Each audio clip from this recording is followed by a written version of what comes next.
I'm Larkin Henderson, and this is Art of Philosophy, and we have for you a very special offer.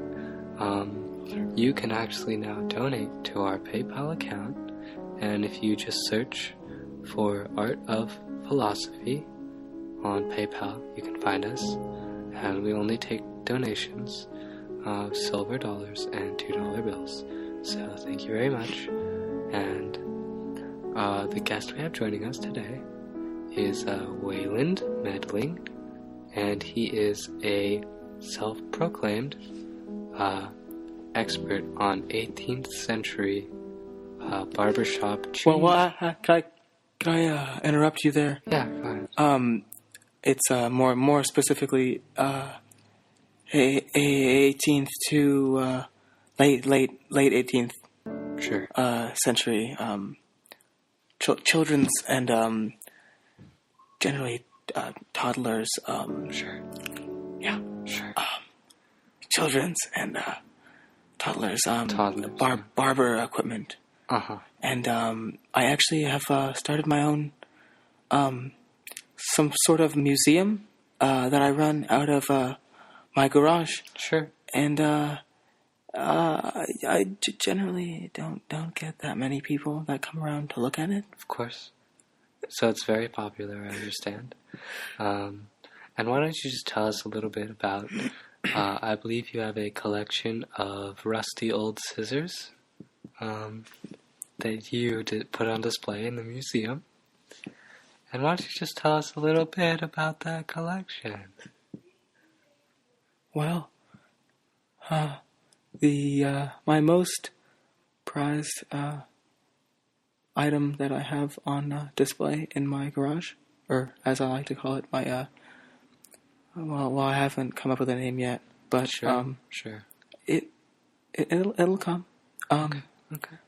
But my most prized possession that I have on display is actually one of the more beautiful pieces, and it's a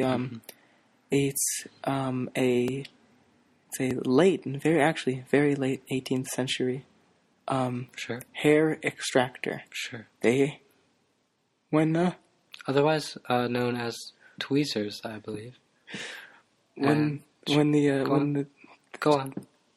Sure. Go on. You can do it. He's a little bit shy because it's his first time on our podcast. I'm sorry. Go on. As a child, I was spooked very easily. He looks a little bit like a fattened up chipmunk, I'd say, but he's just a little bit pale. So if you folks could okay, just well, give him a moment. I'm right here. So if we could just, Yeah, he's a little rotund. I'm not gonna lie. But please continue. Right. Sure. That's right. Would you like any snacks? We have snacks. Perhaps a albino kangaroo fetus.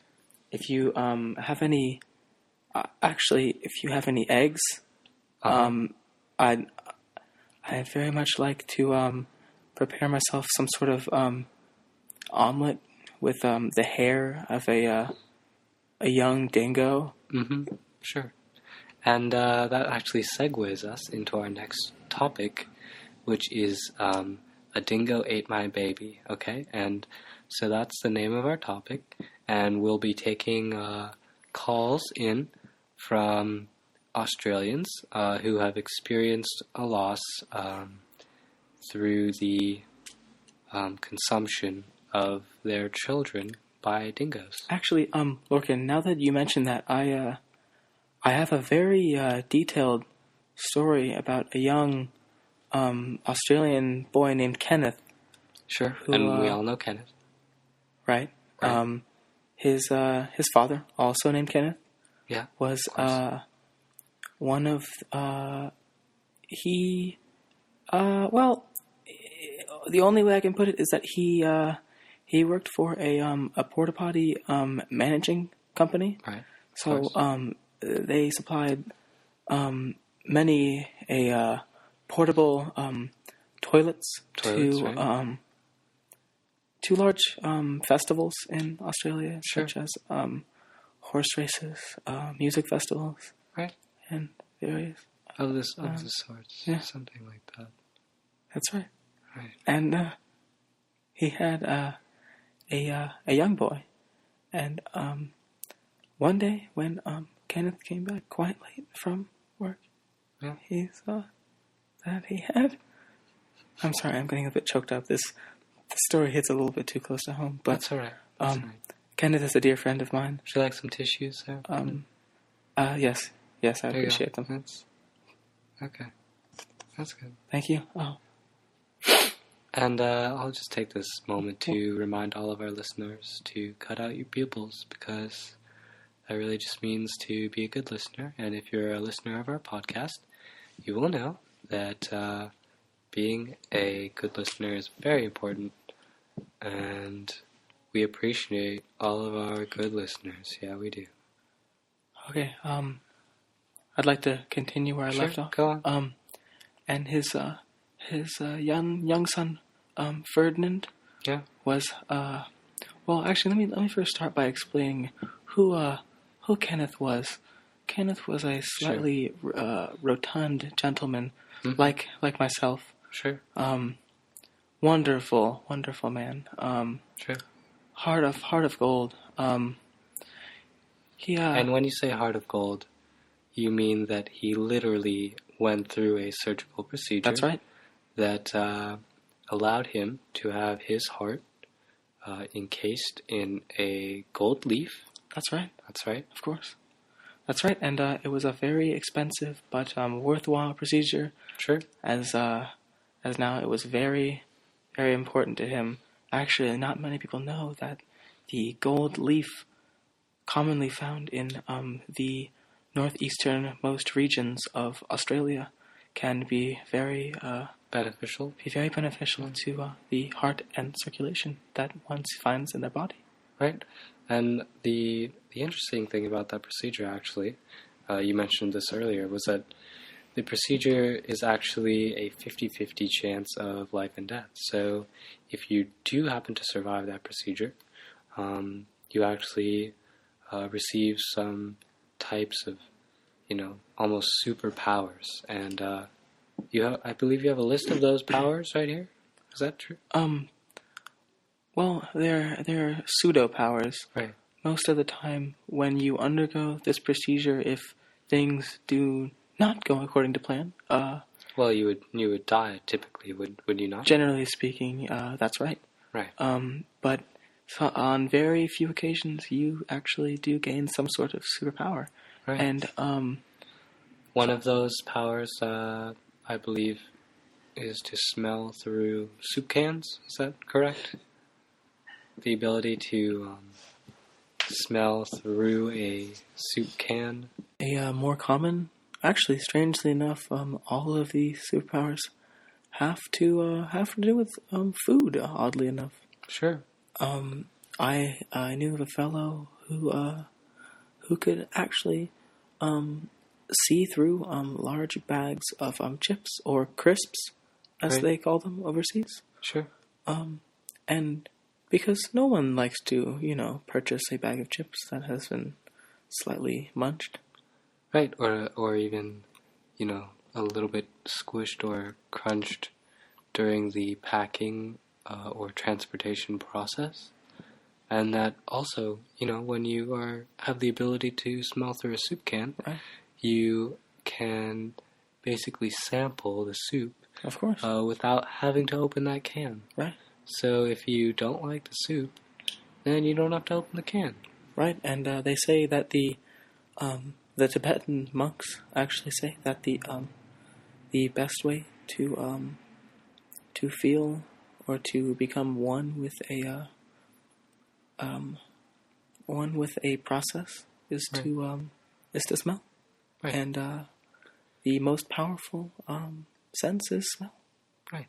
And everyone can do it. You can be blind, deaf, dumb, mute.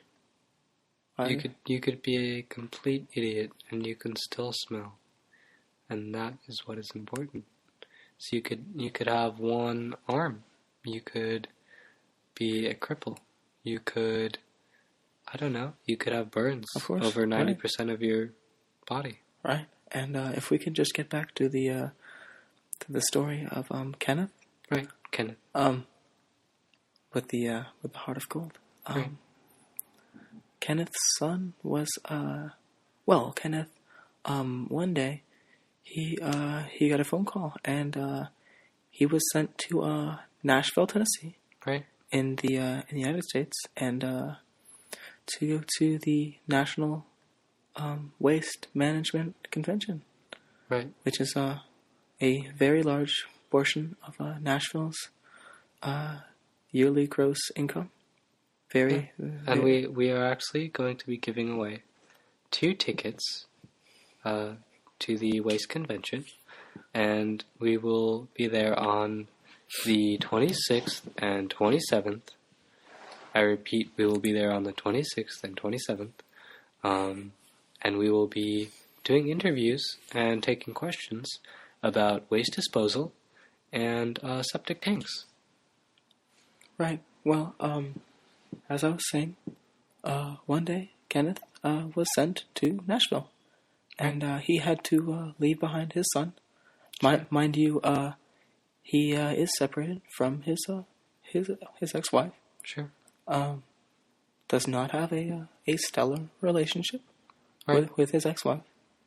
I mean, now that Michelle is the first lady, I couldn't imagine that they would have a fantastic relationship. Seeing as she is in the White House right now. Right. Not many people know that Michelle Obama was married to a rather rotund, ginger Australian man who worked in waste management. Right. And back to Kenneth. Kenneth is most notable for his he has a lisp, so Sure. It does make for quite enjoyable listening when he talks about his job. He's quite the storyteller. He has quite the interesting stories about his travels. Right. Because he does travel to all of the different events that his company caters to. Sure. And so I believe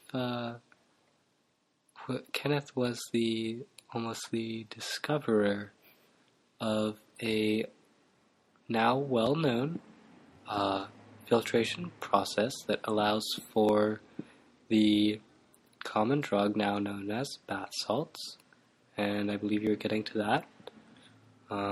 That segues us into our next topic, bath salts. Right. Well, back to the dingo, which leads me to the bath salts.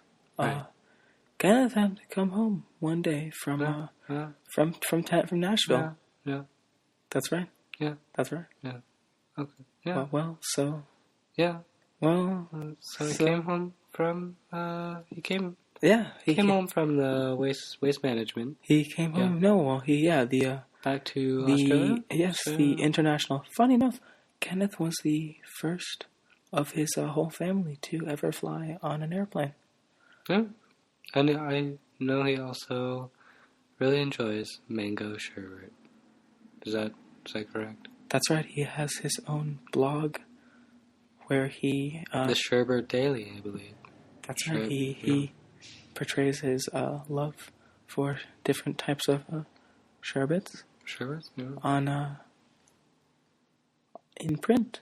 Yeah. So it's quite lovely. And you can actually listen to that on AM radio as well, where he'll do a critique of the different sherbets and flavors in Australia and in Nashville as well.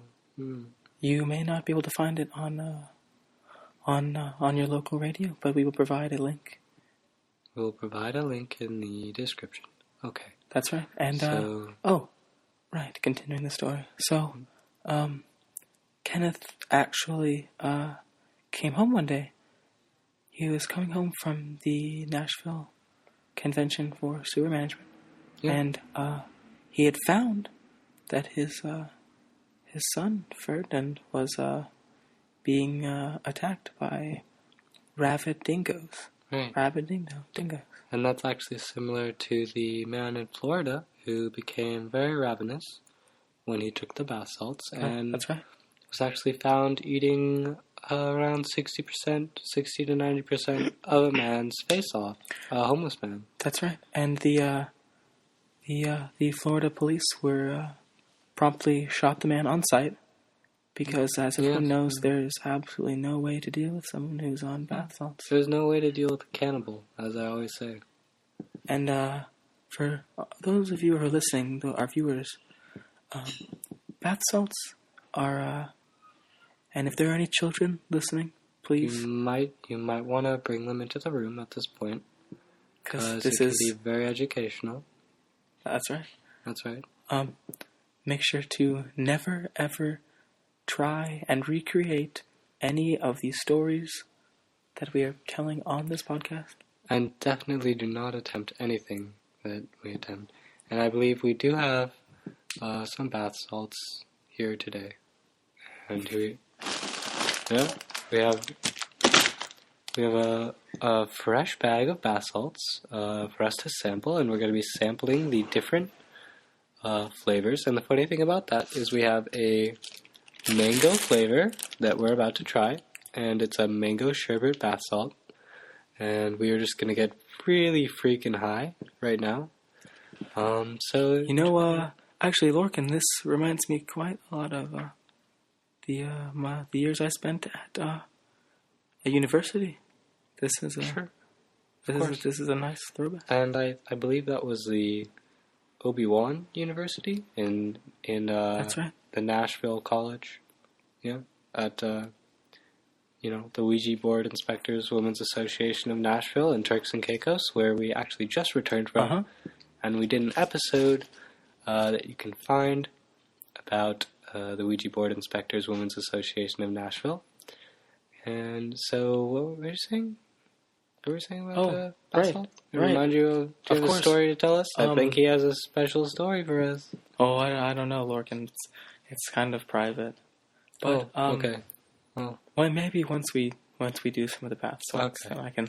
That's better. Loosen me up a little bit. Right, so we have a mango sherbet. Yeah, hold on. Let me just take some of this out of this bag. All right, you just go ahead and pour. Oh, you can see that it's very crystalline, and sure. And it's a beautiful white. It has a slight tinge of yellow, maybe orange in the light. And I can tell right away, just from smelling it, it is very pungent. And, quite potent. Right. And it actually burns to the touch. It's just very stings. I'm going to go ahead and crush this up right here. Okay. That's all right.